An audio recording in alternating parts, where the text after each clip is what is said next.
आपके जीवन का दृष्टिकोण बदलने के लिए भगवान कृष्ण के 20 उद्धरण। भगवान कृष्ण के उद्धरण आपको जीवन के सबसे कठिन समय में प्रेरित कर सकते हैं। जब दूसरे आपको कम आंकते हैं और आपको लगता है कि आपने सारी उम्मीदें खो दी हैं, तो बस भगवान कृष्ण के इन उद्धरणों को पढ़ें। आप जादुई रूप से आशा की किरण देख पाएंगे। ये काल्पनिक नहीं बल्कि तार्किक है। कैसे? पता करने के लिए पढ़ें। महाभारत याद है? महाकाव्य युद्ध शुरू होने से पहले दुर्योधन के पास स्वयं भगवान कृष्ण या उनकी सेना, नारायणी सेना को चुनने का विकल्प था, जो 1 मिलियन से अधिक मजबूत थी। दुर्योधन ने यह सोचकर बाद वाला विकल्प चुना कि अति आत्मविश्वास में संख्या का लाभ होता है। तो यह कहा जा सकता है कि उन्होंने भगवान कृष्ण की वीरता को कम आंका। लेकिन जैसा कि हम सभी युद्ध के परिणाम के बारे में जानते हैं, भगवान कृष्ण ने अर्जुन और अन्य पांडवों को जीत के लिए मार्गदर्शन किया।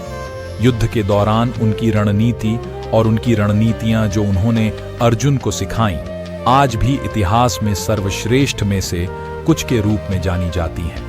यही कारण है कि श्री कृष्ण उद्धरण वास्तव में सलाह के रणनीतिक टुकड़े हैं, जिनका पालन आप जब भी चाहें खुद को प्रेरित करने के लिए कर सकते हैं। क्योंकि कृष्ण जन्माष्टमी एक पवित्र अवसर है जो आज मनाया जा रहा है, हमने आपके लिए इनमें से कुछ प्रेरक उद्धरण संकलित किए हैं। एक नजर देख लो।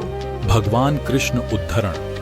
पहला, खुशी मन की एक अवस्था है जिसका बाहरी दुनिया से कोई लेना देना नहीं है।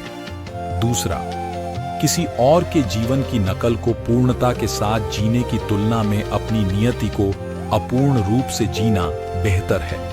तीसरा, मनुष्य अपने विश्वासों से बनता है। जैसा वह विश्वास करता है तो वह बन जाता है। चौथा, एकमात्र तरीका जिससे आप मुझे जीत सकते हैं वह प्यार के माध्यम से है, और वहां मैं खुशी से जीत गया हूं। पांचवा, खुशी की कुंजी इच्छाओं में कमी है। छठा, आपको जो कुछ भी करना है वह करो, लेकिन अहंकार से नहीं, वासना से नहीं, ईर्ष्या से नहीं, बल्कि प्रेम, करुणा, विनम्रता और भक्ति के साथ। सातवां, आत्मविनाश और नरक के 3 द्वार हैं, वासना, क्रोध और लालच। आठवां, अपना दिल अपने काम पर लगाओ, लेकिन उसके पुरस्कार पर कभी नहीं। नौवां, तुम व्यर्थ चिंता क्यों करते हो? आप किससे डरते हैं? तुम्हें कौन मार सकता है? आत्मा न तो जन्म लेती है और न ही मरती है। 10वां, एक उपहार तब शुद्ध होता है जब वह दिल से सही व्यक्ति को सही समय पर और सही जगह पर दिया जाता है, और जब हम बदले में कुछ भी उम्मीद नहीं करते हैं। 11वां, मन चंचल है। हर बार जब मन दुर्व्यवहार करता है तो यह आपकी बात नहीं मानेगा। इसे वापस सम स्थिति में लाने के लिए अपनी विवेकाधीन बुद्धि का उपयोग करें। 12वां, परिवर्तन ब्रह्मांड का नियम है। आप एक पल में करोड़पति या कंगाल हो सकते हैं। 13वां, अपना अनिवार्य कर्तव्य निभाओ, क्योंकि कार्रवाई वास्तव में निष्क्रियता से बेहतर है। 14वां, सभी प्रकार के हथियारों में समय सर्वोपरि है, क्योंकि समय हर चीज को मार देता है।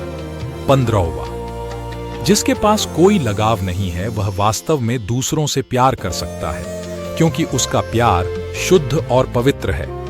16वां, जब कोई व्यक्ति दूसरों के सुखों और दुखों पर ऐसे प्रतिक्रिया करता है जैसे कि वे उसके अपने हों, तो उसने सर्वोच्च आध्यात्मिक मिलन प्राप्त कर लिया है। 17वां, जिसने अपने मन पर विजय पाली है उसके लिए मन सबसे अच्छा मित्र है, लेकिन जो ऐसा करने में विफल रहा उसके लिए मन सबसे बड़ा शत्रु है। 18वां, आपको काम करने का अधिकार है, लेकिन काम के फल का कभी नहीं। 19वां, शांति, सौम्यता, मौन, आत्मसंयम और पवित्रता, ये मन के अनुशासन है। 20वां, जो भी हुआ अच्छा हुआ। जो हो रहा है अच्छा हो रहा है। जो भी होगा अच्छा ही होगा। भविष्य के बारे में चिंता मत करो, वर्तमान में जियो। जय श्री कृष्ण।